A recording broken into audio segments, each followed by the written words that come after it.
ચાલો ધ્યાન આપીશું.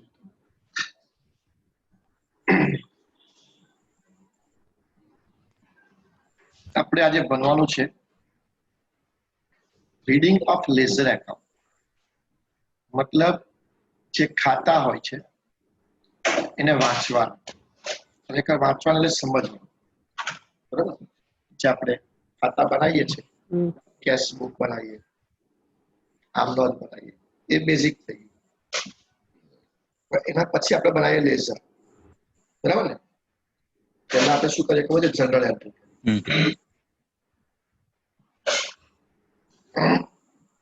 એટલે आमनोंध करिए. जनरल एंट्री का मतलब आमनोंध.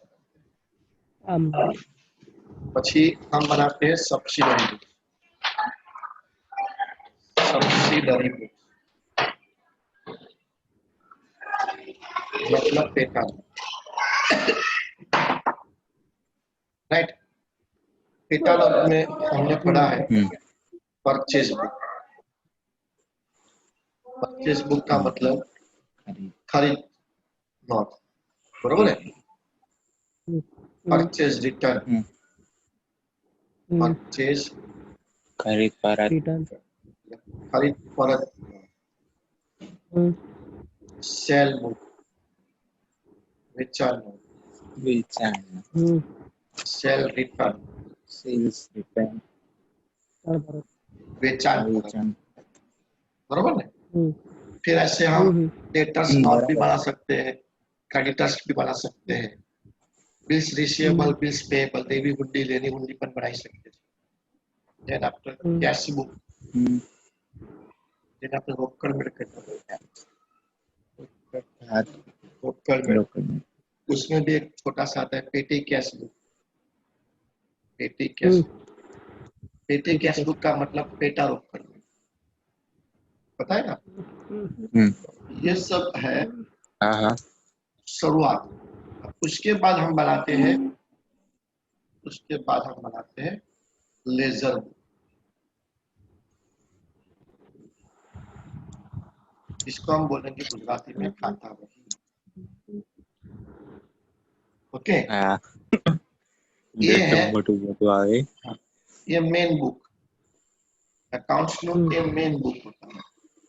ये प्राइमरी बुक होता है. प्राइमरी प्राथमिक ચોપડો એટલે આમનોંધ અને મુખ્ય ચોપડો એટલે ખાતા. એવું આપણે ગુજરાતીમાં 11મા ધોરણમાં સમજાવ્યું, બરોબર છે? આ બધું તમારે જરૂર નથી, પણ લખવું હોય તો સ્ક્રીનશોટ લઈ લો, પછી તમારી ઈચ્છા. બાકી આની કઈ સમજૂતી માટે છે. આપણે મેન जो पढ़ना है इसमें लेजर को रीडिंग करना. मतलब लेजर अकाउंट जो आपके पास है, तरह तरह के अकाउंट होगा. मिस्टर एक्स का अकाउंट होगा, बैंक का अकाउंट होगा, ऑनर्स का अकाउंट, कैपिटल अकाउंट होगा, है ना? ड्राइंग अकाउंट, बहुत सारे अकाउंट अपने बुक्स में. तो उसको रीड करना है. आपको बोलेंगे सर रीड करना है कैसी बात होगी? तो बच्चों की बात होगी रीड करना, बराबर? पर यहाँ पे रीड करना मतलब पहले तो वाई, वो हम चलो पहले करते हैं. पहला जो पॉइंट है need for reading of ledger account. सबसे पहले तो लेजर अकाउंट को रीड करने की जरूरियात क्या है? रीड मतलब जरूरियात, ठीक है? तो उसका मैं थोड़ा पॉइंट्स यहाँ पे लिखता हूँ. तो क्यों हम लेजर को रीड करने का अभी पढ़ेंगे, क्यों उसका स्टडी करना है? तो उसका पहला पॉइंट मैं लिखता हूँ कि भाई हमारे बिजनेस में हम जब लेजर रीड करते हैं, मतलब लेजर का हम थ्रू आउट करते हैं, उसका स्टडी करते हैं एज अ ऑनर, बराबर? तो हमको पता चलेगा कि कितने पैसे हमको लोगों से लेना है, रिसीवेबल अमाउंट कितनी, या तो पेएबल कितना है, पेएबल अमाउंट. मैं मेरा गुरु क्लास का अकाउंट रीड ना करूं तो मुझको पता ही नहीं चलेगा कि मेरे को कितनी फीस अभी लेनी है लोगों से पिछले साल. सही है ना? या तो मुझको कौन कौन लोगों को चुकाना है, जैसे बैंक को चुकाना है, इनकम टैक्स चुकाना है, अगर मैंने मटेरियल मंगवाया तो मटेरियल वालों को कितना चुकाना है। तो ये सब पेमेंट जो है वो मुझको पता चलेगा। तो लेजर अकाउंट पढ़ने का एक तो ये पॉइंट है कि हमको पैसा कितना देना है या तो कितना लेना है, वो हमको पता चलेगा। और एक चीज मैं उसमें बता दूं, कई कबार कई बिजनेस वाले, कई कंपनियां अपने जो कस्टमर होते हैं उनको स्टेटमेंट भिजवाते हैं, बराबर, कस्टमर को स्टेटमेंट भिजवाते हैं, स्टेटमेंट ऑफ अकाउंट, पर किसको भिजवाते हैं? To its a customer. बड़े बड़े कस्टमर होते हैं, छोटे छोटे बात नहीं करते हैं भाई। आप किसी दुकान में जाके 10 रुपए की छाछ लेते हो, 20 रुपए का दूध लेते हो, ऐसे दुकान वाले आपको कोई अकाउंट नहीं भिजवाएंगे। हाँ, ये तो वो ऊपर लोगों की बात करता हूँ कि आप जब लाखों का हजारों का टर्नओवर करते हो, समझो मेरी कोई बहुत बड़ी कंपनी है और उसमें से आप लोग बहुत सारा गुड्स ले रहे हो, माल ले रहे हो, और हमारा टर्नओवर बहुत ज्यादा हो रहा है, तो मैं मेरे अकाउंट से आपका अकाउंट भिजवाऊंगा। तो आप टैली करेंगे, इतना सही बात है भाई, अमित सर को इतना देना है, और अमित सर भी बोलेंगे आपको इतना देना है। जिसे हम बताए आपके पास फीस कार्ड हम रहता है, हमारा गुरु कार्ड का फीस कार्ड रहता है। वो क्या है कि आपको घर बैठे पता चलेगा इतना फीस हमने पे कर दिया, इतना फीस हमको देना भी बाकी है। अमित सर को भी अपना अकाउंट देख के पता चलेगा कि इस बंदे की, इस स्टूडेंट्स की इतनी फीस आ गई, इतनी फीस बाकी। तो आपको जो फीस कार्ड बना दिया वो स्टेटमेंट है। ऐसे बड़े बड़े स्टेटमेंट कस्टमर्स को देने पड़ते हैं, कई बड़े बड़े कंपनियों में ये है जो देना पड़ता है, राइट। इसीलिए आप जैसे बैंक की बात करो, बैंक क्या करते हैं, अपने कस्टमर को हर महीने या तो हर 3 महीने स्टेटमेंट भिजवाती है कि वे अपने अकाउंट्स में इतने अप डाउन हो गए, मतलब इतने पैसे विड्रॉल डिपॉजिट हुए।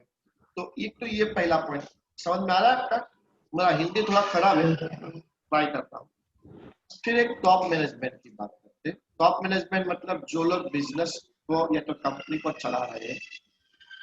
ये अभी सम्स नहीं करा रहा हूँ, अभी मैंने सम्स शुरू नहीं किया, अभी मैं आपको समझा रहा हूँ टॉपिक क्या है और क्यों हमको ये पढ़ना है। ये कोई एग्जाम व्यू पॉइंट हम नहीं पढ़ रहे। कॉमर्स जो है ना वो एग्जाम व्यू पॉइंट नहीं है, कॉमर्स अपने लाइफ के व्यू, बिजनेस के व्यू पॉइंट से। तो टॉप मैनेजमेंट है जो बिजनेस को कंडक्ट कर रहे हैं, बिजनेस चला रहे हैं, तो वो लोग अपने बिजनेस का प्रोग्रेस देखने के लिए चेक करेंगे, प्रोग्रेस ऑफ बिजनेस। वो कब पता चलेगा? बिजनेस का अकाउंट चेक करेगा तभी चेक कर पता है ना कि अपना बिजनेस प्रोग्रेस कर रहा है, प्रॉफिट कर रहा है या नहीं कर रहा है। अगर वो लोग अकाउंट मेंटेन देखेंगे नहीं तो पता ही नहीं चलेगा कि अपनी कंपनी घाटे में चल रही है कि क्या कर रही है। ठीक है, ये चीज हो गई। टॉप मैनेजमेंट है, मतलब ऑनर है, मैनेजर्स है, उन लोगों को जरूरत पड़ेगी। फिर है ऑडिट, ऑडिट बाय ऑडिटर्स।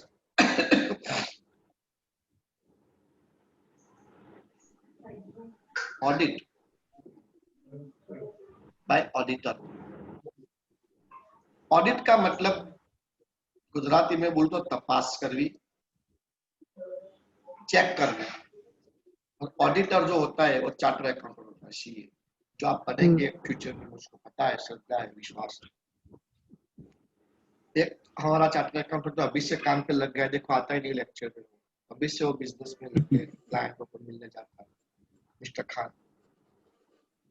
हमारा पोटेंशियल चार्टर अकाउंटेंट, संभवित चार्टर अकाउंटेंट अभी से काम पे लग गया है, सीधा प्रैक्टिकल पे चल रहा काले है। सर ठीक है, अर्जुन बैठे तो काले सर लेक्चर नहीं है भैया। ओके, तो ऑडिट बाय ऑडिटर्स का मतलब क्या होता है? कंपनियों में और बहुत ज्यादा टर्नओवर होता है वहां पे, as per government, according to government, वो फिक्स होता है, कंपलसरी होता है अपने बुक्स ऑफ अकाउंट्स को ऑडिटर के पास ऑडिट कराना। ऑडिट कराना मतलब चेक करना। जैसे मान लो कि मैं गुरु क्लासेस बड़े पैमाने में चला रहा हूँ, मतलब बहुत ऊपर लेवल पर चला रहा हूँ, बहुत सारे बच्चे हैं, स्टूडेंट्स आ रहे हैं, और समझो कि ये निसार जो है वो मेरा अकाउंट करते हैं, रोज वो आता है निसार, बराबर, वो मेरा अकाउंट करते हैं, हर रोज आता है, अकाउंट लगता है, वही सब मेंटेन करता है, उसको पता होता है सर इतने खर्चे होते हैं, इतनी इनकम होती है, इतना प्रॉफिट है, सब वो निकाल के देता है। अब उस अकाउंट से जो प्रॉफिट आता है उस पे मैं टैक्स इनकम टैक्स कर दो दूं तो इनकम टैक्स वाला मना करेंगे, भाई एक मिनट, ये तो आपके अकाउंट ने निकाला और आपका अकाउंट वापिस सुनेगा, तो आपका वो रियल प्रॉफिट है कि नहीं हमको कैसे पता।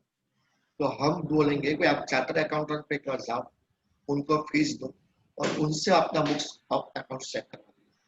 या तो जो गवर्नमेंट कंपनियां वगैरह रहती है ना, तो वहां तो गवर्नमेंट ही सीए भिजवाता है, तो गवर्नमेंट जो सीए को सिलेक्ट करता है तो गवर्नमेंट दोनों को लेटर लिखेगा, एक सीए को लेटर लिखेगा और एक कंपनी को लेटर लिखेगा। सीए को बता देगा कि आपको इस तारीख को इस कंपनी में जाके ऑडिट करना है, और कंपनी को बोल देगा आपको इस तारीख पे एक सीए जो है, इस फलाना नाम का सीए है, वो आपके वहां पे ऑडिट करने आएगा। कई में जगह पे सीए अपने आप चूज कर लेना है, आप ही सीए को मतलब पसंद कर लो, तो आपके नजदीक में कोई सीए होगा तो उससे आप बुला के उसकी जो भी फीस है वो आप दे दो, और वो बंदा 1 2 3 4 या कितना भी दिन लिख सकता है वो उसके पे, कोई एक दिन में भी चेक करके चला जाएगा, कोई 10 दिन में भी चेक करके चला जाएगा, तो ऑडिट करेगा। क्योंकि मैं ज्यादातर उसको पता है, जब मैं सीए करता था तो सीए के साथ में मैं चेक करने जाता था, उसको बोलते हैं ऑडिट कर, चेक कर, राइट। तो ये लेजर ऑफ अकाउंट्स आप पहले से रीड करके रखना है, तब जाके आप किसी को चेक करने देंगे। बात समझ में आता है ना। आप ऐसे ही दे देंगे तो उसमें बहुत सारे एरर निकलेगी, मिस्टेक निकलेगी, तो इससे बेटर आप पहले उसको जांच लो कि अपना अकाउंट सही है कि नहीं है, ठीक है। फिर अपनी नजर में से कुछ चूक गया और कोई मिस्टेक आ सकती है, वो बड़ी बात है, पर ज्यादा से ज्यादा मिस्टेक तो नहीं होगी, क्योंकि हम जांच करके उनको ऑडिट करने के लिए देंगे। Is it clear? समझ आ रहा है आपको? अभी मैं क्या पढ़ा रहा हूं आपको कि रीडिंग ऑफ लेजर क्यों जरूरी है। अभी जो हम टॉपिक पढ़ रहे हैं आज, मैं आपको पूरा सब अलग अलग लेजर बता, लेजर खाता, लेजर का मतलब क्या होता है, खाता, तो आपको अलग अलग लेजर दिखाऊंगा और उसको कैसे रीड करना है उसके टॉपिक में लिखाऊंगा। आपके एक्सटर्नल एग्जाम जो सेमेस्टर 1 की आएगी, सेमेस्टर 1 की एक्सटर्नल एग्जाम, एमसीक्यू वाली नहीं, जो उसमें लिखने वाली, उस टाइप की वो जो एग्जाम है उसमें ये समय आएगा ऐसे सब, ठीक है। आपको कौन सा भी लेजर हो सकता है, ठीक है, तो आपको लेजर, इसलिए मैं डीप में चला। तो एक ये चीज, फिर एक स्टेटमेंट आपको देना पड़ेगा इनकम टैक्स को, इसके लिए भी जाना पड़ेगा statement to income tax authority. Income tax authority मतलब गवर्नमेंट ने जिसको इनकम टैक्स कलेक्ट करने के लिए बोला है, वो ऑफिस मतलब इनकम टैक्स अथॉरिटी। तो उन लोगों को आपको स्टेटमेंट देना है, तो आप उसको रीडिंग करके बराबर जांच करके भेजेंगे, ठीक है। नेक्स्ट पॉइंट है, आपका सही ढंग से अकाउंट लिखा हुआ है, आपने जांच किया है, तो कभी कभार कुछ डिस्प्यूट हो जाता है बिजनेस में, किसी कस्टमर के साथ या बैंक के साथ, कहीं भी इनकम टैक्स के साथ भी डिस्प्यूट हो सकता है, मतलब कि भाई इतना टैक्स तो मेरा आता ही नहीं, आप इतना टैक्स मेरे से क्यों ले रहे हो, वगैरह वगैरह, कोई भी डिस्प्यूट हो सकता है। तो आपका लेजर जो है वो पुरावा तरीके, एविडेंस तरीके, एविडेंस, एविडेंस का मतलब होता है पुरावा। Okay, in the court, court में जब उसका केस जाएगा तो कोर्ट में वो आपका लेजर जो है वो एविडेंस के तौर पे ले जाना पड़ेगा, तब आपका लेजर अच्छा होना चाहिए, आपका लेजर रीडेबल होना चाहिए, और आपको भी ये लेजर में समझ में आना चाहिए। एक क्लियर हो गया एविडेंस। एक शब्द है reconciliation, reconciliation, reconciliation of bank balance. आपने 11th में चैप्टर पढ़ा था बैंक शिल्लक मेल, किसी को याद है? बैंक शिल्लक मेल मतलब पासबुक और अपना कैश बुक मतलब बैंक बुक, इन दोनों का बैलेंस सेम नहीं आ रहा है, मतलब कहीं पे गड़बड़ी हो चुकी है। इसके लिए हम बनाते थे बीआरएस, बैंक रिकंसिलिएशन स्टेटमेंट, जिसको गुजराती में बोलते थे बैंक शिल्लक मेल। तो बीआरएस बनाने के लिए, बैंक रिकंसिलिएशन स्टेटमेंट बनाने के लिए भी आपको लेजर को रीड करना जरूरी है। आपको पता चलेगा कि कहाँ कहाँ पे आपने मिस्टेक किया हुआ है, कुछ लिखना भूल गए, कि कहाँ पे आपने नंबर गलत लिख दिए, जीरो कम ज्यादा कर दिया, फिगर में गड़बड़ी कर दी, तो आपको रीडिंग करना जरूरी पड़ेगा, तब जाके आप अपना बैंक बैलेंस और अपने बुक्स, आपके पास जो कैश बुक है जिसमें आपका बैंक का कॉलम है उसका बैलेंस और आपके बैंक के पासबुक का बैलेंस टैली हो जाएगा, वरना वो टैली नहीं होगा। ओके, और एक पॉइंट मैं देता हूँ आपको, आपका ट्रायल बैलेंस एग्री करने के लिए। ट्रायल बैलेंस का मतलब होता है काचू सर्वैल्यू, ये तो आपको पता ही है। ओके, तो ट्रायल बैलेंस अगर एग्री नहीं होता है, डज नॉट एग्री, एग्री मतलब टोटल सेम थम, बराबर बराबर, मतलब सरवाड़ो सरखो, सरवाड़ो सरखो न हो, डज नॉट एग्री, एग्री मतलब आपका ट्रायल बैलेंस का डेबिट क्रेडिट सेम नहीं आ रहा है। अब जबकि ट्रायल बैलेंस का डेबिट क्रेडिट सेम नहीं आएगा तो आप फाइनल अकाउंट कैसे बनाएंगे, बराबर ना, वार्षिक हिसाब आप नहीं बना पाएंगे। तो इसके लिए भी आपको लेजर को रीड करना जरूरी है। तो आई होप आपको समझ में आ गया कि लेजर हम क्यों रीड करना है। ये चैप्टर का हमको ऑब्जेक्ट बताया, क्यों हम ये चैप्टर पढ़ रहे हैं, फ्यूचर में उसका कहाँ कहाँ पे हमको उसका यूजेस होगा, कहाँ पे उसको जरूर पड़ेगा। समझ में आया? लिखना है आपको ये सब चीजें। हेलो, गुड मॉर्निंग, लिखना है आपको? अरे हाँ के ना ना, ना चाल से याद रहेगी बता ना रहे ना ना बोलो। दोनों तरफ से बोल रहे हो, स्क्रीनशॉट ले लो, बाद में लिख लेना। आपके मोबाइल में स्क्रीनशॉट ले लो, फिर वो मोबाइल में ही मत रखना, नोट में भी ले आना उसको। स्क्रीनशॉट ले लिया मतलब मोबाइल में, जबकि नीचे याद है। आप लोग स्क्रीनशॉट लेके फिर उसको अपनी कॉपी में इंस्टॉल कर देना, अपने नोटबुक में उसको डाउनलोड कर देना, वो तो आपके मोबाइल में भी डाउनलोड हुआ है। ठीक, अब ये पॉइंट मैंने आपको सिखाया, हाउ, व्हाई, क्यों हमको ये करना है, बराबर, ये सिखाया। अब मैं आपको सिखाता हूँ हाउ, कैसे। अभी हमने क्या पढ़ा, क्यों, क्यों हमको रीडिंग ऑफ लेजर करना है, व्हाई। अब आएगा हाउ, क्यों, हाउ कैसे, how to read and interpret, how to read and interpret ledger account। एक काम करो, साथ में लिख के रहो, तो स्क्रीनशॉट की जरूरत नहीं पड़ेगी और समझ में भी आएगा। How to read and interpret ledger account, इसका मतलब है ખાતાને કેવી રીતે વાંચવું અને કેવી રીતે એનું અર્થઘટન કરવું, इसका मतलब है उसका अर्थघटन કેવી રીતે વાંચવું। હવે સાહેબ એ તો હાથમાં પકડીને વાંચવાનું હોય ને, એમાં કઈ થોડું હોય કે શીર્ષાસન કઈ વાંચવાનું હોય, પગ ઊંચા કરીને માથું નીચું કરીને, એ પોઈન્ટ નહીં એની, તમારે સ્ટેપ શું લેવાનું છે એની વાત છે, બરાબર છે। तो देखो एમાં पहला स्टेप, सबसे पहले जो हम अकाउंट रीड करने जा रहे हैं तो इसका इंटरप्रिटेशन करें, उसका टाइप्स लिखें। तो सबसे पहले हम लिखेंगे टाइप्स ऑफ अकाउंट। क्या लिखेंगे? Types of account. अब टाइप्स ऑफ अकाउंट में दो चीजें हम देखेंगे। कौन सी चीज? तो देखो, एक तो वो कौन से टाइप का अकाउंट है। हमारे पास तीन टाइप्स है, अच्छी तो दो ही है पर तीन टाइप्स है। एक है पर्सनल, बराबर, जिन्हें आपने कैसे व्यक्ति खातु, व्यक्ति ना खाता, या तो होगा real, real account. Real account का मतलब मामी नु खातु, माल मिलकत खाता, और या तो होगा नॉमिनल।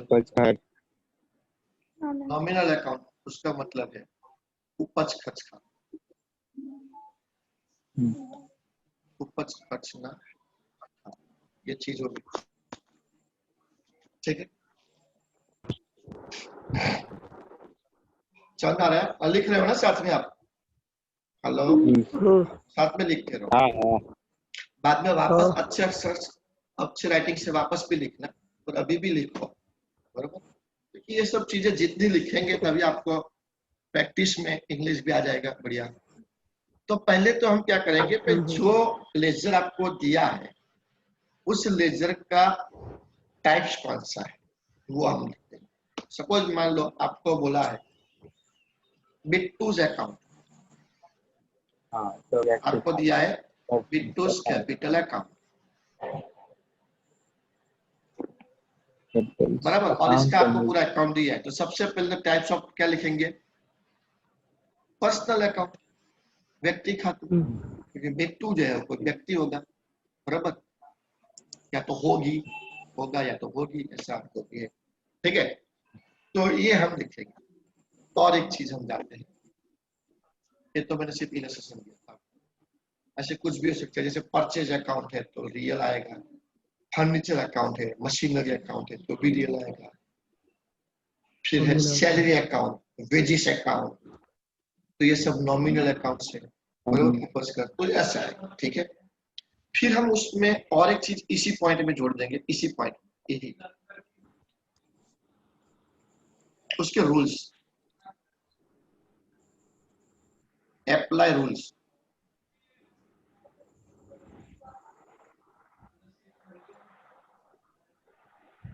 જેને આપણે ગુજરાતીમાં કહું છું ઉધાર जमाना नियम, इंग्लिश में बोलते हैं डेबिट क्रेडिट रूल्स। इसमें क्या बोलते हैं इंग्लिश में, डेबिट क्रेडिट रूल्स, उधार जमाना हो। नियम, 3 रूल्स है, कितने हैं, 3। पहला है पर्सनल, पर्सनल अकाउंट बोले तो व्यक्ति खाते, जिसका रूल्स गुजराती में अगर बोल दूं मैं गुजराती में, तो लेनार ने उधारो आपना ने जमा करो, लेनार ने उधारो आपना ने जमा करो। उसको इंग्लिश में लिखेंगे, इंग्लिश में लिख दो, debit the receiver, debit the receiver.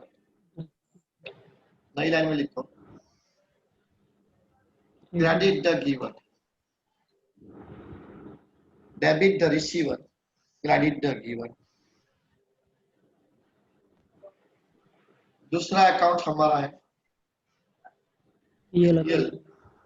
Real account, जिसको हम बोलेंगे माल मिलकत ना खाता। इसका ये आपको पता है, आवे तो उधार, जाए तो जमा।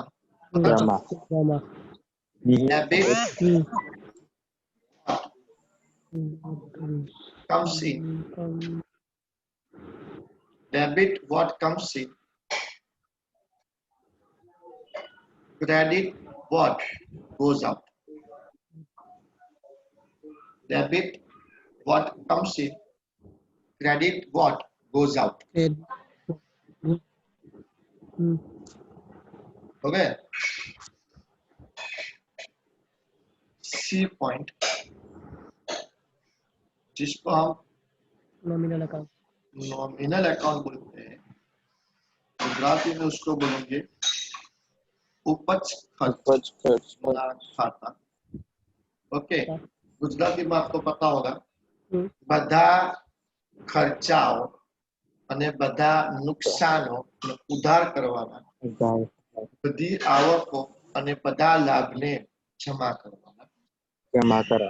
लिखीશું, लिखो debit all expenses, debit all expenses and losses,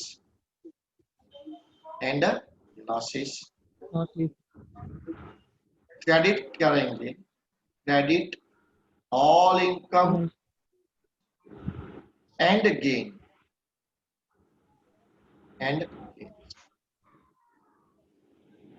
all income and, ठीक है। तो ये हो गया हमारा पहला पॉइंट। तो पहला पॉइंट हम जब डील करेंगे तो क्या करेंगे, हम टाइप्स ऑफ अकाउंट, जिसमें 2 चीजें मेंशन करेंगे। एक तो वो पर्टिकुलर अकाउंट्स का टाइप्स कौन सा है, और दूसरा उसका रूल्स क्या है, कौन सा रूल्स उसका अप्लाई होगा। फिर हम लिखेंगे पीरियड। पीरियड मतलब उसका ईयर, ओके। पीरियड मतलब उसका, तो which year,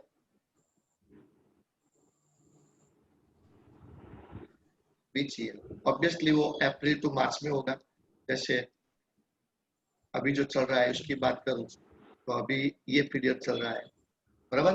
April 19 to March 20 period चल रहा है। ऐसे कोई कोई भी दे सकते हैं, ऐसा जरूरी नहीं कि करंट ईयर का ही आपको लेजर आता है आपके एग्जामिनेशन में।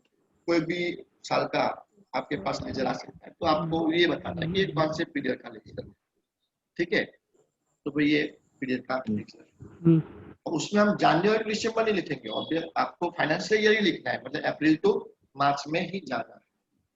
फिर हम लिखेंगे ओपनिंग।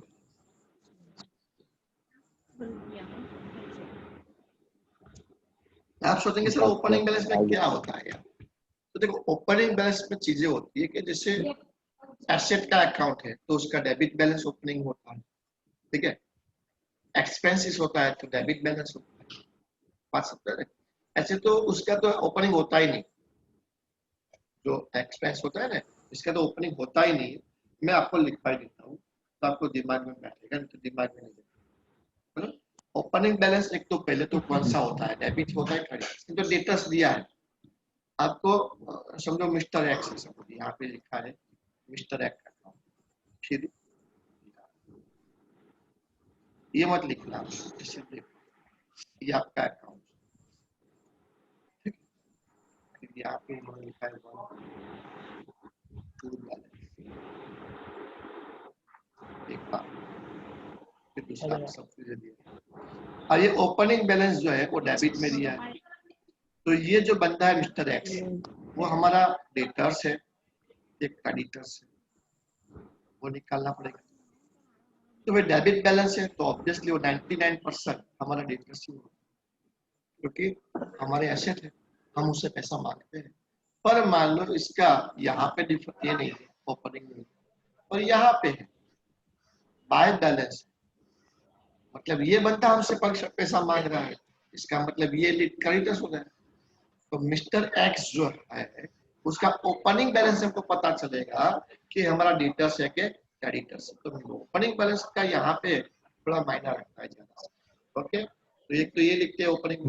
और जनरली देखा जाए तो पर्सनल और रियल अकाउंट्स का ओपनिंग बैलेंस होता है, बट जो गुड्स है नॉमिनल अकाउंट से उसका ओपनिंग बैलेंस नहीं होता है। लिख देते हैं जनरली पर्सनल मतलब व्यक्ति खाते and real accounts, real accounts have the opening balance. While જ્યારે માલના ખાતા હોય goods account and nominal એટલે ઉપજ ખર્ચના ખાતા હોય nominal accounts have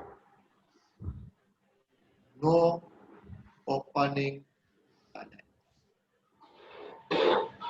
તમે પગાર ખાતું ખોલ્યું હોય, પગાર ખાતું તેમાં પહેલા બાકી આગળ આવ્યા કોઈ ના હોય પગાર ખાતા, ખ્યાલ આવે કે નહીં? વ્યક્તિનું ખાતું હોય, મિલકતનું ખાતું હોય, બરાબર, તો એનું ઓપનિંગ બેલેન્સ હશે.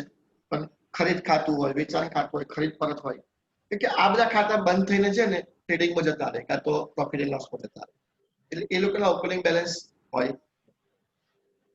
પણ ઓપનિંગ બેલેન્સ પરથી આપણે એક તો આ બધી આઈડિયા તો એ આપણે લખવું પડશે. આ બધું આપણે ક્વેશ્ચનમાં લખવાનું છે, જ્યાં દાખલો ગણીશું ત્યારે. અત્યારે તો ખાલી હું પોઈન્ટ જ સમજાવું છું. લખો ચોથો point, items of debit side. त्यारबाद इसके बाद हम जो अकाउंट का, हम जो लेजर का रीडिंग कर रहे हैं उसमें डेबिट साइड में कौन कौन सी चीजें हैं वो हमको देखनी पड़ेगी डेट वाइज, बराबर है। कोई बैंक से ट्रांजैक्शन होता है, कुछ भी हो सकता है, वो जब क्वेश्चन आएगा तो हम करेंगे। फिर उसके बाद उसका ऑपोजिट ले लेते हैं, items of credit side Credit. જમણા બાજુની બધી વિગતો લઈ લઈશું बरोबर ये हम रीड कर देंगे ओपनिंग हो गया डेबिट हो गया क्रेडिट हो गया उसके बाद आएगा क्लोजिंग बैलेंस जैसे ओपनिंग बैलेंस था वैसा क्लोजिंग बैलेंस भी निकालेंगे उसका क्लोजिंग बैलेंस कौन सा है डेबिट आया क्रेडिट आया वो हम निकालेंगे ठीक है अब अगत्य पॉइंट है लिखो उसको नोटेबल पॉइंट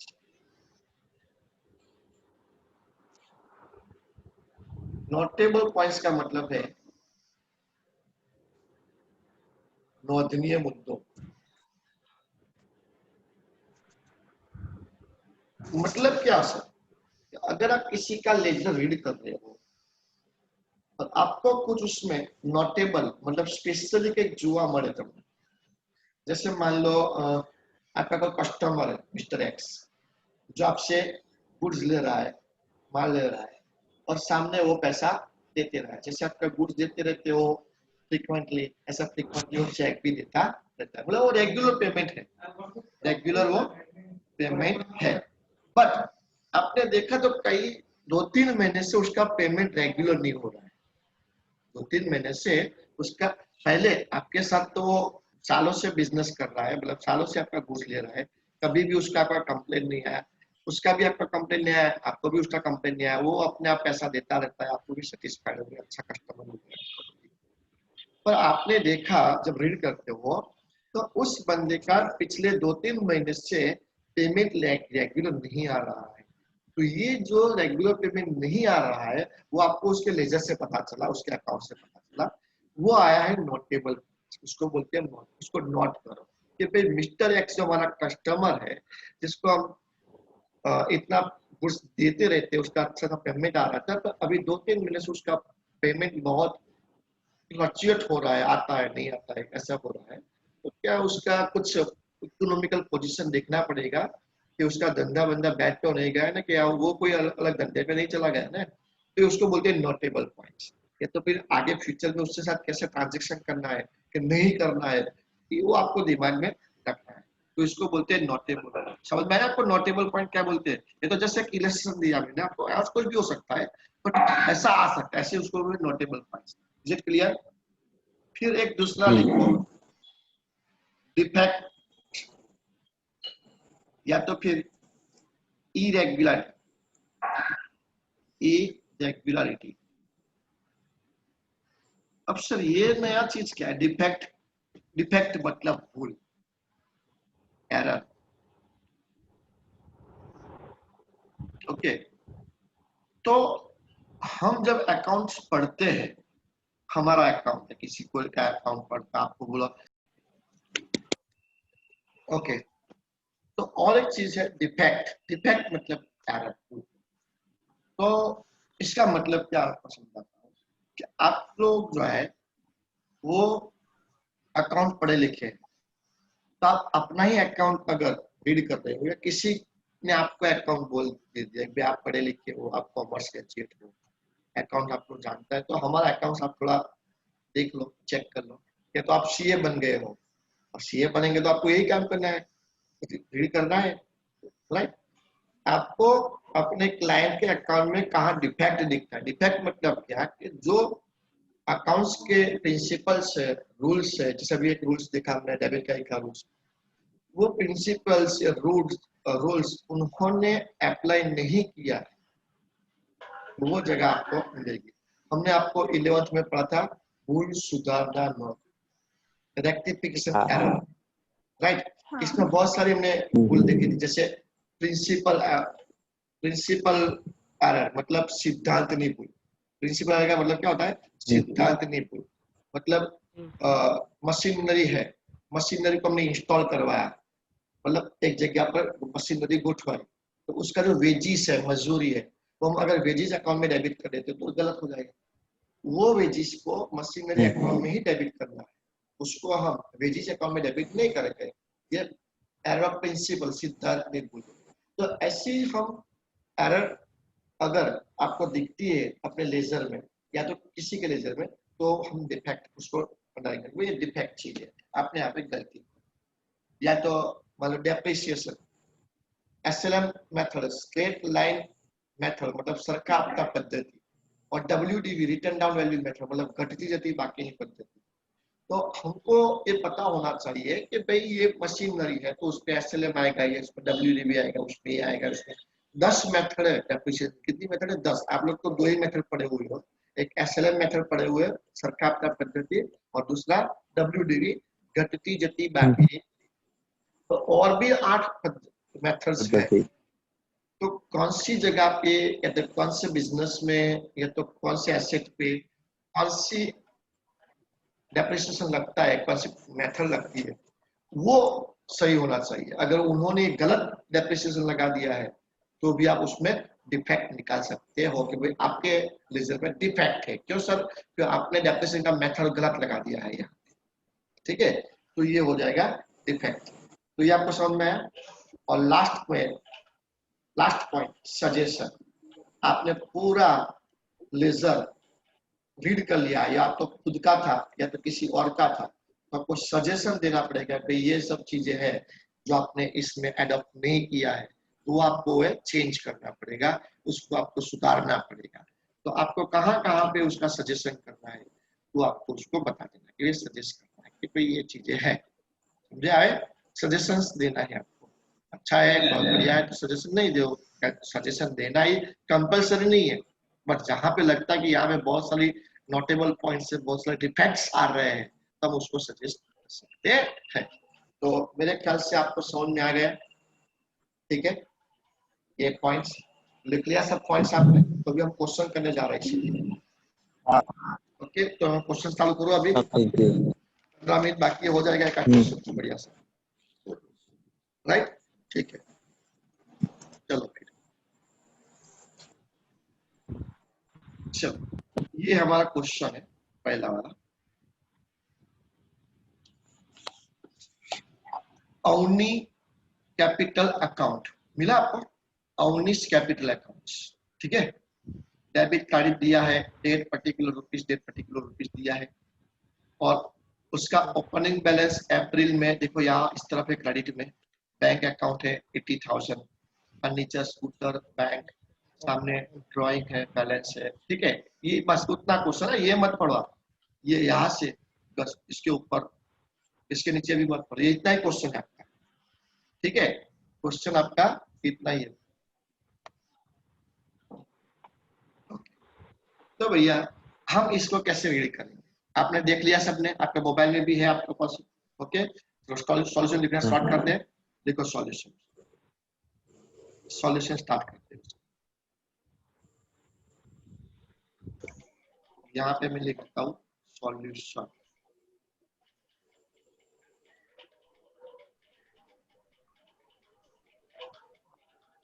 ठीक है,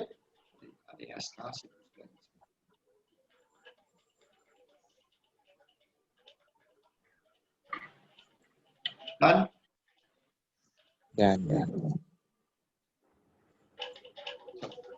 सबसे पहला पॉइंट क्या है, याद है आपको? बोलो, टाइप्स ऑफ अकाउंट लिखो। सबसे पहला पॉइंट टाइप्स ऑफ अकाउंट लिख दिया। तो इसमें मैं लिखवाता हूँ। पहले तो मैं लिखूंगा नेम ऑफ अकाउंट। लिखो नेम ऑफ अकाउंट, क्या नाम है? बोलो, अवनी। अवनीश कैपिटल अकाउंट लिखो। आपको MS के एग्जाम में यहाँ से लिखना शुरू करना है। आपको एक लेजर देंगे, आपको यहाँ से लिखना शुरू करना है। अभी मैं आपको सिखा रहा हूँ और पर्सनल अकाउंट सिखा रहा हूँ, मतलब व्यक्ति ना खाता के लिखने समझा। चलो सेकंड पॉइंट लिखो नंबर में 20 में, टाइप्स ऑफ अकाउंट, खाता नो प्रकार। बोलिए कौन सा टाइप होगा यहाँ पे? Personal, personal account. ठीक है, अच्छा यहाँ पे रूल्स कौन सा लगेगा? Rules of accounts. अभी 3 रूल्स लिखवाए ना मैंने आपको, इतने में भूल भी गया, बढ़िया चीज है। अच्छी बात है। Debit receiver, receiver, okay, receiver, credit giver, हो गया।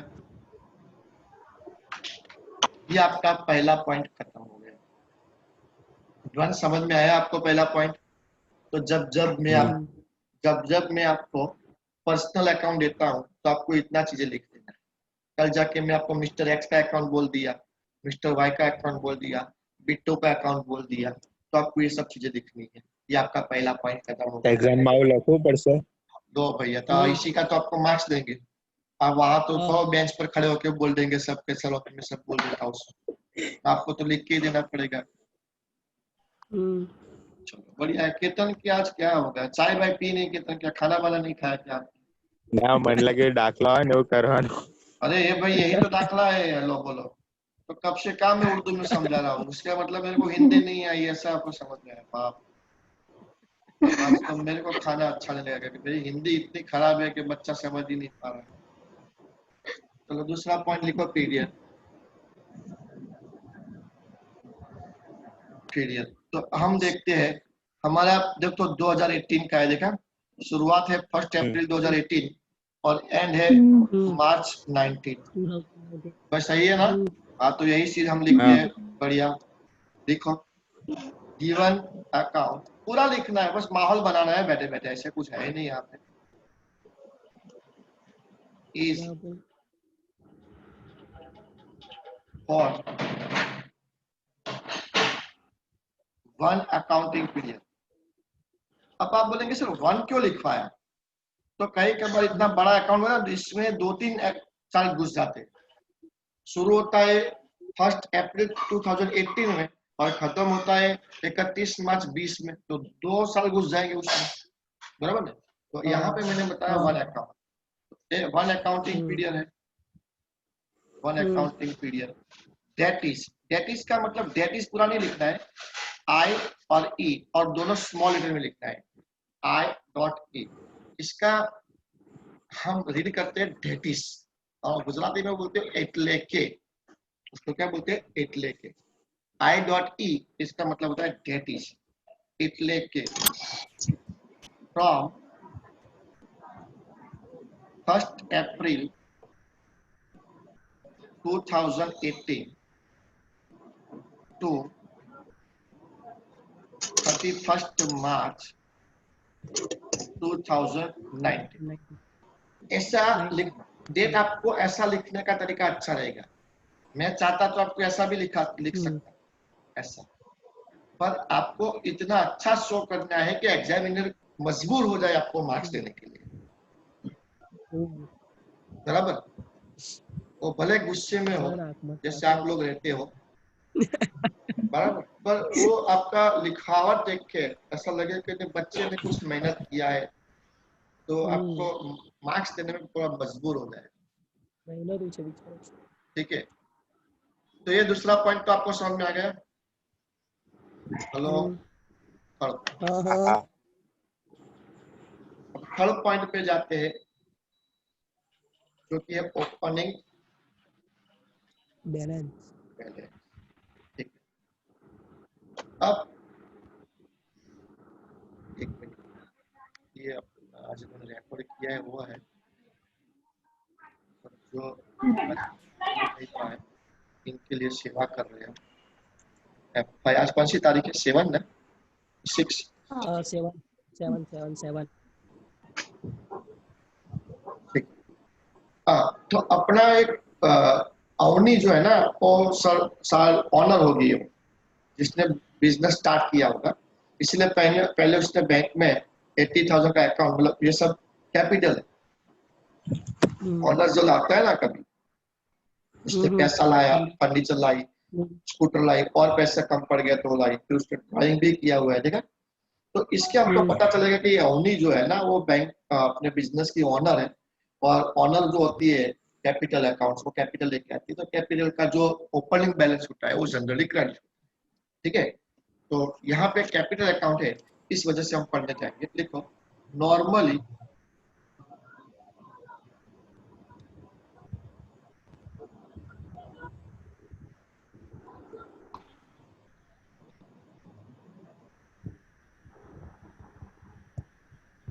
normally capital account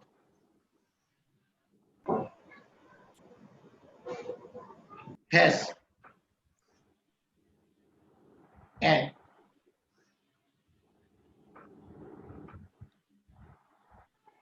opening balance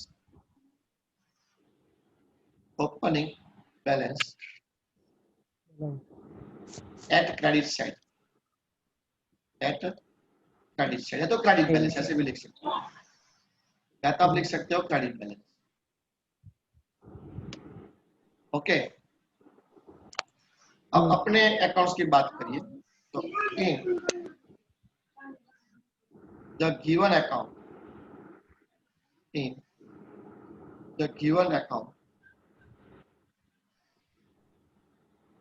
to balance by balance था यहाँ पे शुरुआत में, टू बैलेंस नहीं है ना, नहीं है, मतलब नहीं दिया है, बैलेंस लिखा होना चाहिए। तो लिखो नो, आपने लिखा गुजराती में बाकी आगे लाव्या, सर ने बाकी આપણે મૂડી ખાતા બનાય ને મૂડી ખાતા તો હું લખીએ બાકી આગળ લાવ્યા, ધંધો દાદા ચાલુ કર્યો આ વર્ષે, બરાબર, તો પછી બાકી આગળ લાવ્યા કઈથી આવે, પેલા આગળ ગયા વર્ષનું હોય તે બાકી આગળ આવે ને, એટલે અહીંયા આગળ ઓપનિંગ બેલેન્સ છે, નો ઓપનિંગ बैलेंस इज गिवन, यहाँ पे ओपनिंग बैलेंस दिया नहीं है, तो एनो मतलब एवो थाय के ना बिजनेस नो चालू कर्यो छे, बराबर, which show कि जो दिखाता है हमको, which show W that તમે બે વસ્તુ હોય, કાં તો અવનીએ બિઝનેસ નવો સ્ટાર્ટ કર્યો હશે, या तो કોકનો બિઝનેસ ચાલુ હશે ને અવની એમાં નવી પાર્ટનર થઈ ગયા છે, નવો ભાગીદાર તરીકે આવી ગયા છે, बात समझा के नहीं, तभी उसका ओपनिंग बैलेंस नहीं हो सकता, या तो उसने खुद का नया बिजनेस चालू कर दिया, या तो कोई पार्टनरशिप में उसने एडमिट कर मतलब प्रवेश में एडमिट ले, तो नया पार्टनर चल गया, तो शो दैट आइदर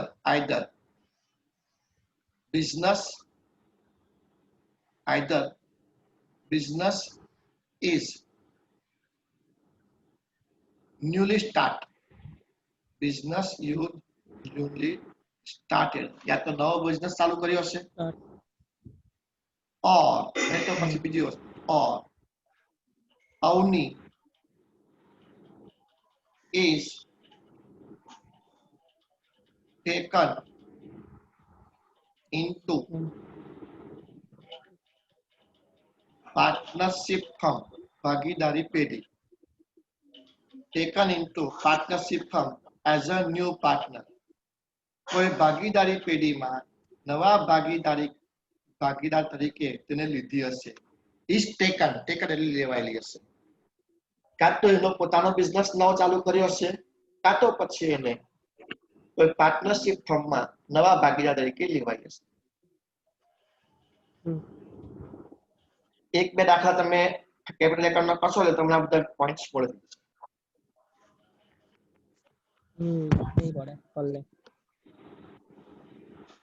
પહેલી વાર તો મને ના આવડે એટલે ધીરે ધીરે આપણને આવશે।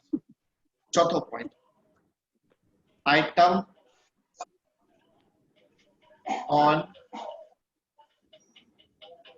मैंने देखी कर दो एक पॉइंट होता है डेबिट एंड क्रेडिट साइड, ऐसा जरूरी नहीं है कि दोनों को अलग करना है, वो नानो अकाउंट्स હોય તો ચાલે, હા મોટું એકાઉન્ટ્સ હોય ઘણી બધી એમાં આઈટમ આવતી હોય તો પછી ડેબિટ ક્રેડિટ જુદું પાડો, પણ નાનો અમથું હોય તો પછી એકમાં લઈ લે। મેં તમને 9 પોઈન્ટ લખાયા કે એટલા આઈ જવા જોઈએ એવું જરૂરી નથી, હા ભાઈ પોઈન્ટ આગા પાછી થાય ઓછા વધતા થાય ચિંતા નહીં। હવે તમે જુઓ એની ક્રેડિટ સાઈડ આપણે જોઈએ तो ये व्यक्ति बैंक बैलेंस लाई छे 80,000, फर्नीचर लेके आई 10,000 का, स्कूटर लेके आई 16,000 का, अगेन बैंक बैलेंस उसने बढ़ाया 20,000 का, और क्रेडिट में सिर्फ एक ही डेबिट में सिर्फ एक ही चीज ड्राइंग कर दिया उसने 30,000 उपाड़ कर, बस वो तो 96,000 उसका बैलेंस, ठीक है। तो चलो हम उसको लिखते हैं, आपने देख लिया सबको क्या है, तो लिखो पहला ए पॉइंट ऑन 1st April 2018 1 अप्रैल 2018 18 क्या लिखा था उसमें? Bank. By bank account rupees 80,000 सो ये चीज क्या बताती है? आप तो अकाउंट पढ़े लिखे हो तो क्या बताएगी? अवनी bought એટલે लाई અવની bought capital મૂડી લાવીએ છે capital by check। अगर कैश लाई होती तो हम लिखते बाय कैश, बराबर, और वो चेक लाई होगी तभी तो हमने बैंक लिखा है, सही है। और पहली तारीख को है मतलब वो अपनी खुद की कैपिटल मतलब नवो भागीदार એની મૂડી 80,000 રૂપિયા ચેક થી લાવ્યો છે કે તો નવો બિઝનેસ ચાલુ કર્યો છે તો પણ એને ચેક થી રૂપિયા ધંધામાં લાયા છે, રોકડેથી લાયા નથી। ભાઈ સમજાય છે બધાને? क्लियर पॉइंट आपने देखा ना आपने? ओके चलो और क्या है, चलो वो भी देखते हैं। फिर फर्स्ट में फर्नीचर लाई છે જોલો, પછી 10 ઓક્ટોબર હા અચ્છા ઘણી વાર આપણે છે ને આ બાજુ હોય જ્યોતિરાણો પછી વચ્ચે કોઈ તારીખ એવી ના આવી જાય ડેબિટમાં હોય એવું બને કે ડ્રોઈંગ ફેબ્રુઆરીમાં આપણે વચ્ચે જૂન જુલાઈમાં કરી દીધો હોય તો વચ્ચે પછી એ લઈ લેવું પડે, હે તારીખ પ્રમાણે આપણે ચાલુ। ઓક્ટોબરમાં શું લાવી? પછી સ્કૂટર લાવી, પછી 1 ડિસેમ્બરે શું લઈ ગઈ? પછી પૈસા લાવી 20,000 ચેક લાવી અને 30,000 નો ડ્રોઈંગ કરી। તો એ સબ આપણે લખીએ, લખો બી પોઈન્ટ, બી પોઈન્ટ શું છે? On first first May 2018 by furniture account rupees Rupees 10,000 10,000 so so બતાવશે અવની has brought લાવી છે ફર્નિચર એક રીતે બદલાયું ખુરશી લાવી વિન્ડોમાં into business ધંધામાં પણ એ મૂડી તરીકે લાવી હશે, બરાબર, as an additional capital વધારાની મૂડી તરીકે તો શું લાવી છે? 10,000 નું ફર્નિચર લાવી છે। હજુ પાછું ફર્નિચર બીજું વસ્તુ લાવી છે, હજુ વધારાની મૂડી તરીકે લાવી છે on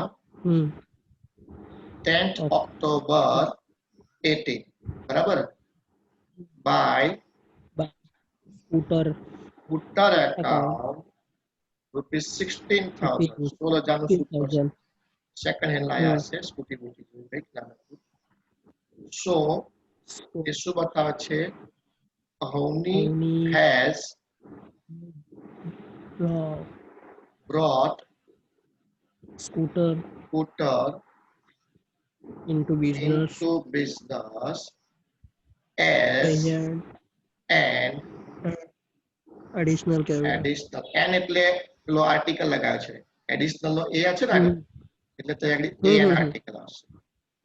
વધારાની મૂડી તરીકે 10મી ઓક્ટોબરે વળી પાછું શું લાવી છે? સ્કૂટર લાવી છે। ફરશે આવે પાછું હું લાવી છે, ચાલો જો તો પાછું ભૂલી ગયા આપણે। હા 1 ડિસેમ્બરે વળી પાછું ચેક લાવી 20,000 નો on 1 December 18 2000 by bank account rupees 20,000 20 20,000 so Avni has brought BRUGHT brought શું લાવી છે?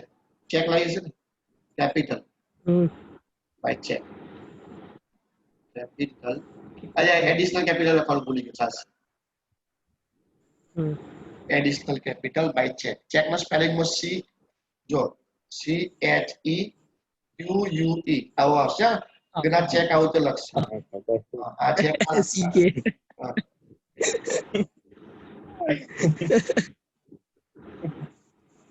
ચેક નો સ્પેલિંગ આ રીતે લખાશે. ઇંગ્લિશ અવર ચડ્યું છે. ચલો હવેનો પોઈન્ટ કયો છે કે ડેબિટ બાજુનો છે ને ये वाला डेबिट ड्राइंग किया था 30,000 ड्राइंग तो लिखेंगे ऑन 31st 31st मार्च 19 19 से जैसे 19 का बराबर by drawing by account rupees 30,000 rupees 30,000 so sir to है उधर टू ड्राइंग नहीं आवे हाँ टू ड्राइंग नहीं आवे एम नहीं એમ તો જો કહેવાતો નહીં કારણ કે આપણે એવું લખીએ છીએ કે ઉપાડ ખાતાના 30,000 દ્વારા આપણને આ બતાવે છે એટલે બાય એટલે દ્વારા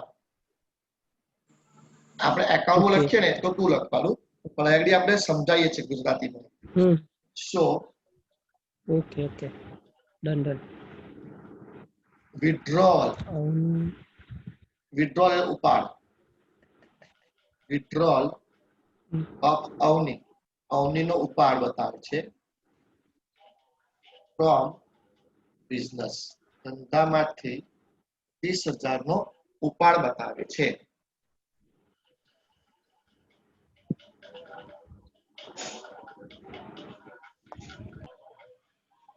ઓકે હવે નવો પોઈન્ટ કરીએ આપણે આ પોઈન્ટ ડેબિટ કરી દો પછી કયો પોઈન્ટ आता ચોથો પાછો क्लोजिंग बैलेंस ક્લોઝિંગ બેલેન્સ કેટલો છે ક્લોઝિંગ બેલેન્સ 96,000 બરાબર ને हाँ 96,000 અને આ કયો બેલેન્સ છે ખબર છે ક્રેડિટ બેલેન્સ કહેવાય ડિફરન્સ ડેબિટ માં આવે પણ કહેવાય એને ક્રેડિટ બેલેન્સ જમા બાકી કહેવાય ગુજરાતીમાં શું કહેવાય કારણ કે જમાનું ટોટલ વધારે છે જમાનું ટોટલ ક્રેડિટ ટોટલ છે 1,26,000 બરાબર છે અત્યારે હું આને કાઢી નાખું તો આ બાજુ કેટલા છે 30,000 બરાબર તો કઈ બાજુનું ટોટલ કેટલું વધારે છે બોલો જમાનું टोटल 1,26,000 છે डेबिट नो टोटल 30,000 છે 30,000 છે तो कौन सा टोटल किस साइड पे ज्यादा है तो भाई क्रेडिट में 96,000 ज्यादा है क्यों क्योंकि क्रेडिट में 1,26,000 है हालांकि डेबिट में ओनली 30,000 है इसका मतलब क्रेडिट साइड जो है वो 96,000 से ज्यादा है इसीलिए ये 96,000 हम लिखते हैं डेबिट में पर उसको बोलते हैं क्रेडिट बैलेंस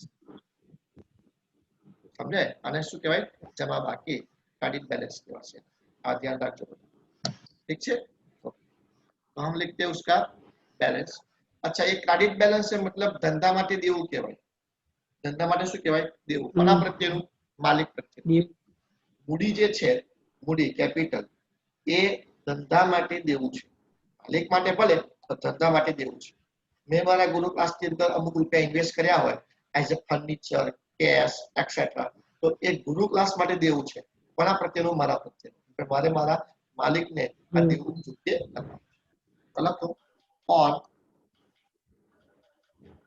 31st March 19 બરાબર balance of rupees 96,000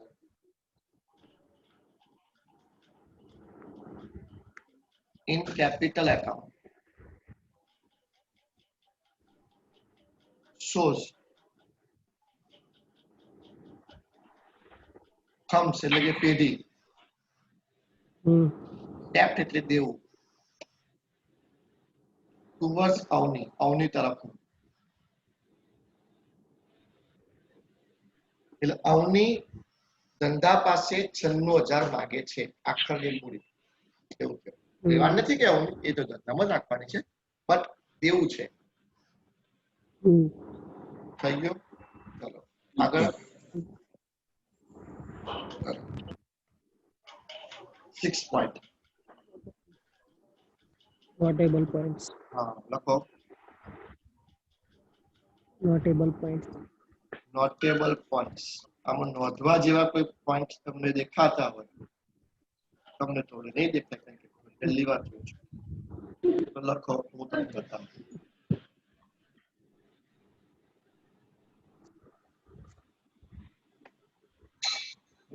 ચાલો હવે આ જે છે આમાં પ્રોફિટ લોસ એ લોકોએ બતાવ્યું નથી આ એક ખામી છે તમે કેપિટલ એકાઉન્ટ આપણે બનાવ્યું ને મૂડી ખાતું બતાવીએ ને તો મૂડી ખાતાની અંદર हाँ જમા બાજુ હોય ડિવિઝિબલ પ્રોફિટ વહેંચણી પાત્ર નફો हाँ કાં તો વહેંચણી પાત્ર ખોટ કાં તો સોલ પ્રોપ્રાઇટર હોય મતલબ એકાકી પેઢી હોય તો ખાલી નફો કે ખોટ એવું આપેલું બરાબર છે તો અહીંયા આગળ એ આપણને આપેલું નથી એ ડિફેક્ટ છે એ લોકોએ નોંધ્યું તો હશે ગમે ત્યાં પણ એ ડિફેક્ટ છે તો લખો in the given capital account profit or loss of the business profit or loss of the business બરાબર જો પ્રોપ્રાઇટર હોય તો મતલબ એકાકી પેઢી હોય તો ઇન બ્રેકેટમાં લખો બ્રેકેટમાં લખજો કારણ કે આપણને હજુ એ જ ખબર કે પાર્ટનરશિપ છે કે એ છે ઇન કેસ ઓફ સોલ પ્રોપ્રાઇટર્સ યા તો સોલ પ્રોપ્રાઇટર સોલ નો મતલબ એકલું સોલ છે ને એસઓએલ સોલ એકલું सोलो એટલે સોલ એટલે ખાલી એક જ એકાકી પેઢી આપણે સાવ એમાં કહેતો એકાકી સોલ પ્રોપ્રાઇટર અથવા તો ફોર લખો જો એવું ના હોય તો પછી અવનીના ભાગનો profit Avni share of profit પણ એવું ક્યારે બને ભાગીદારી હોય તો બ્રેકેટમાં લખો in case of partnership in case of partnership firm ભાગીદારી પેઢી પીડી is not reflected જે એ લોકોએ ત્યાં રિફ્લેક્ટ કર્યો જ નથી મતલબ કે બતાવ્યો જ નથી not reflected આ અંદર પડે પહેલો પોઈન્ટ નોટેબલ તમે જોયું એ લોકોના એકાઉન્ટમાં ક્યાંય નફો કે નુકસાન આપ્યું નથી કે એના ભાગનો બી નફો કે વેચની કાં તો એવું લખે નેટ પ્રોફિટ मतलब सोल प्रोप्राइटर हશે કાં તો લખશે ડિવિઝિબલ પ્રોફિટ તો પછી પાર્ટનરશિપ હશે વહેંચણી પાત્ર નફો પણ બેમાંથી એકલું આપણને જોવાયું નથી આ એક નોટેબલ પોઈન્ટ હતો લખો બી બી હવે તમે જો અવનીએ અહીંયા ખાસી બધી અમાઉન્ટ લગભગ 1,26,000 રૂપિયા જેવી ઇન્વેસ્ટ કરી છે ધંધામાં પણ આ ધંધામાંથી એને વ્યાજ જ નહીં આપવામાં આવ્યું બાકી આપણે જે મૂડી પર વ્યાજ હોય ઉપાડ પર વ્યાજ હોય અહીંયા ઉપાડ પર વ્યાજે નહીં અમે મૂડી પર વ્યાજે નહીં તો એ બંને નોટ પોઈન્ટ છે તો લખો there is હુજ એટલે વધારે HUG હુજ એટલે વધારે ઇન્વેસ્ટમેન્ટ વધારે investment by Avni in a business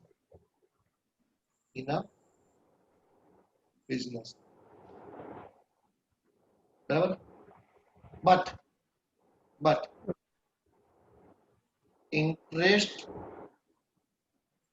on capital મૂડી પર વ્યાજ is not allowed એને આપ્યું જ નહીં બિચારીને ઓહો not allowed ALLOWED not allowed मतलब એને મૂડી પર વ્યાજ આપવામાં આવ્યો નથી બરાબર પછી એમ જ લખી દઈએ બી પોઈન્ટ પર interest on drawing, interest on drawing લખ્યું Not allowed. is Hmm. also not taken, અહીંયા આગળ લેવામાં નથી આવ્યું, not taken by firm. Hmm. મૂડી પર વ્યાજ આપવામાં નથી આવ્યું તો ઉપાડ પર વ્યાજ લેવામાં નથી આવ્યું. બરાબર. તો પછી આવું ક્યારે બને? આપણે 12મા ધોરણમાં ભણ્યા છે. આવું ક્યારે બને? તો એમની વચ્ચે ભાગીદારી કરાર પત્ર નહીં બન્યો હોય. જો ભાગીદારી કરાર પત્ર બન્યો હોય તો એમાં લખ્યું હોય કે મૂડી પર ફલાણા વ્યાજ કે ઉપાડ પર વ્યાજ. પણ તમને યાદ હોય આપણે 12માં ભણ્યા છે કે જો ભાગીદારી કરાર પત્ર ના બન્યું હોય તો ઉપાડ પર વ્યાજ કશું નહીં, મૂડી પર વ્યાજ કશું નહીં, નફા નુકસાન સરખે ભાગે, લોન આપવી તો 6% વ્યાજ આપવાનું. યાદ આવ્યું છે? આવું આપણે આપવું. બરાબર. ભૂલી ગયા ને 12મા ધોરણમાં? Hmm. તો યાદ here છે. here it is assumed, here it is assumed that એવું માનવામાં આવે છે in case of no partnership deed, no partnership deed, deed એટલે કરારનામું. આ લોકો વચ્ચે કોઈ કરારનામું બન્યું જ નહીં હોય અને કરારનામું ના બને તો શું થાય?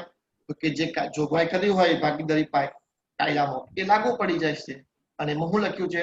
તો કે નફા નુકસાન સરખે ભાગે વેચી લેવાનું, મૂડી પર વ્યાજ આપવાનું નહીં, ઉપાડ પર વ્યાજ લેવાનું નહીં, કોઈ સક્રિય ભાગીદાર કામ કરતો તેને પગાર નહીં આપવાનો, એને કમિશન નહીં આપવાનું, એને કોઈ મહેનતાણું નહીં આપવાનું, અને જો કોઈ ભાગીદાર પેઢીને લોન આપે તો 6% વ્યાજ આપવાનું.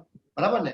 તો આપણે લખી દઈશું લીગલ, લીગલ એટલે કાયદાકીય, લીગલ Hmm. પ્રોવિઝન, પ્રોવિઝન એટલે જોગવાઈ, legal legal provision of act, કાયદા દ્વારા જે લીગલ પ્રોવિઝન છે આર એપ્લિકેબલ, જે લાગુ પડી જશે. અને જેવડું બોલ્યું તે એ લાગુ પડી જશે. આ એક નોટેબલ પોઈન્ટ થયો. હજી એક નોટેબલ પોઈન્ટ લખો સી. શું થયું? શું થયું?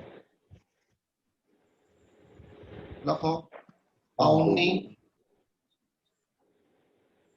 brought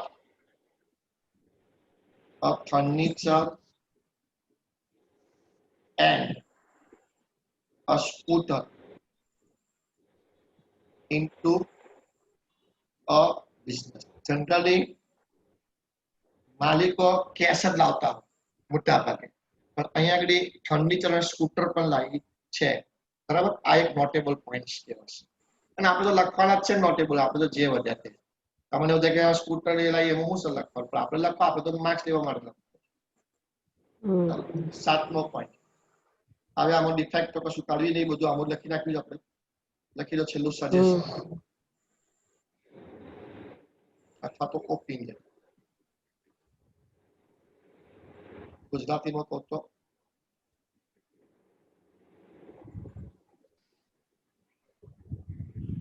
શું કહેશે? બોલો સજેશન ગુજરાતી ઓપિનિયનમાં.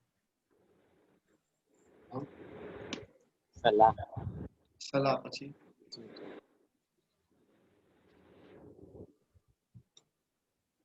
બોલો.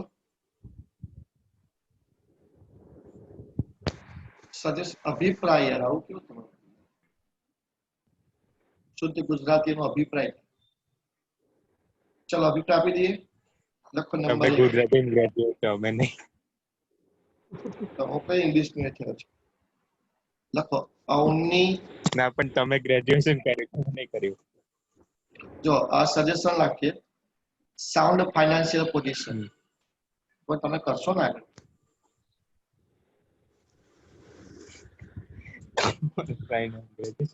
સાઉન્ડ નો મતલબ સારી, સાઉન્ડ નો મતલબ થાય સારી.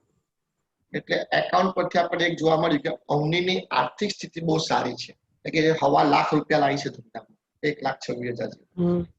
બરાબર. Hmm. તો એમાં લખીશું સીઝ ટ્રાય. ચાલશે. લખો બીજો પોઈન્ટ.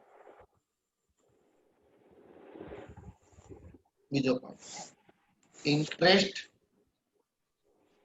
આ સજેશન આપે છે આપણે on capital. Interest on capital should be given. Should એટલે આપવું જોઈએ, આવું હોવું જોઈએ. Should be given. કેમ? તો કે વધારે પૈસા લાવવા એન્કરેજ થાય, ઉત્સાહમય રહે. તો એન્કરેજ પાર્ટનર એટલે કે ભાગીદારો. શાના માટે? For more investment.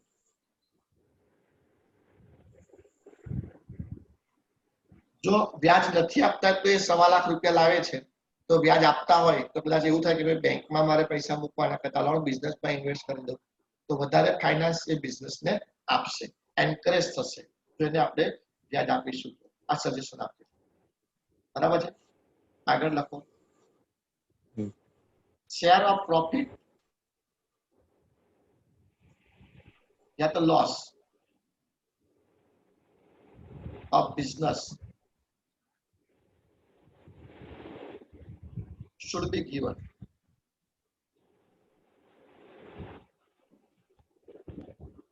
Share of profit એટલે તમે એકાઉન્ટની અંદર એના હિસ્સાનો પ્રોફિટ કાં તો એના હિસ્સાનો લોસ જે કંઈ હોય એ તમારે એમાં આપવો જોઈએ, જે આપણે આમાં આપ્યો નથી. છેલ્લો